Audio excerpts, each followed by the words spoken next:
Does the sound of people eating noisily put you in a rage?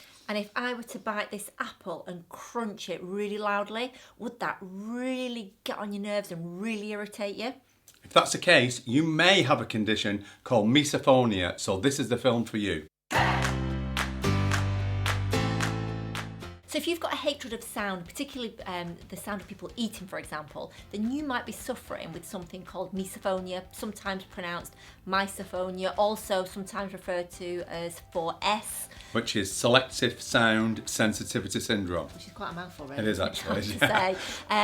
But it is all based around the hatred of sound. It comes from the Greek word, actually, which is for the hatred of sound. And it kind of got labelled back around the year 2000, but it doesn't actually appear in the DSM or the ICD, which are your kind of mental health medical books, but your GP should have heard about it because, and probably will have done, because it is getting, certainly, it seems more and more prevalent, or certainly more people feel that they're suffering with it.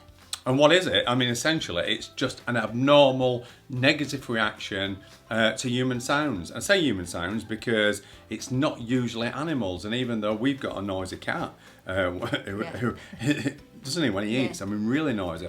That doesn't bother some people. However, in human beings, it's chewing, breathing, yawning, lip smacking. We actually worked with a lady who worked in an office next to someone who was a noisy typist, and that. It can also be things like sniffling as well. Yeah. Someone is sort of persistently sniffling, but relatively small amount of research done on it. But I do know that Amsterdam University did carry out some research, and they found that of the people that they surveyed, 80% of those said that the sound of somebody eating was definitely the number one thing they couldn't cope with. It was the worst, yeah. And the thing is, a lot of people say to us, I've got a phobia of sound. But actually, even though this also triggers your fight or flight response, like a phobia, with a phobia, you feel anxious and then you feel fearful.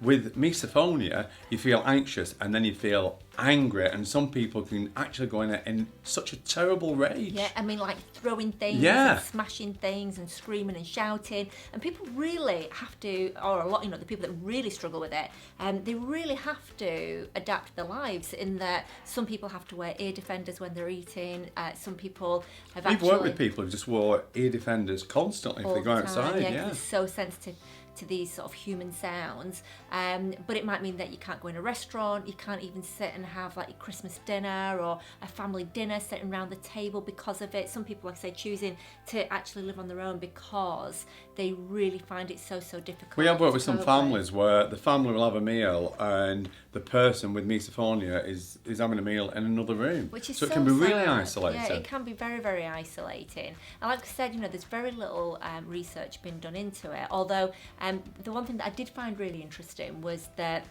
sufferers of tinnitus, up to 60% of those sufferers of tinnitus also had misophonia, which is really interesting. It makes you wonder, is it because they've already got the sounds due to the tinnitus that they become hypervigilant to or other sounds? sounds. It just makes it just that little bit more unbearable. But we have worked with it, and I suppose in the scheme of things, with I suppose a relatively small number. However, everyone that we've worked with, we've made the situation better for them. Some people, they've actually got over misophonia altogether, completely. Which if you look on the internet, some people believe that this condition cannot be cured, but we know that is not the case. Yeah, and in the people that we have worked with, one thing that we found in common, now this might be relevant, it might not, but it certainly seems the case with the people that we've come across, is that we've always found that there's always been some reason, particularly in their childhood, around the time they've become aware of their sound sensitivity, that they needed to be on high alert with sounds, and that includes things like parents arguing,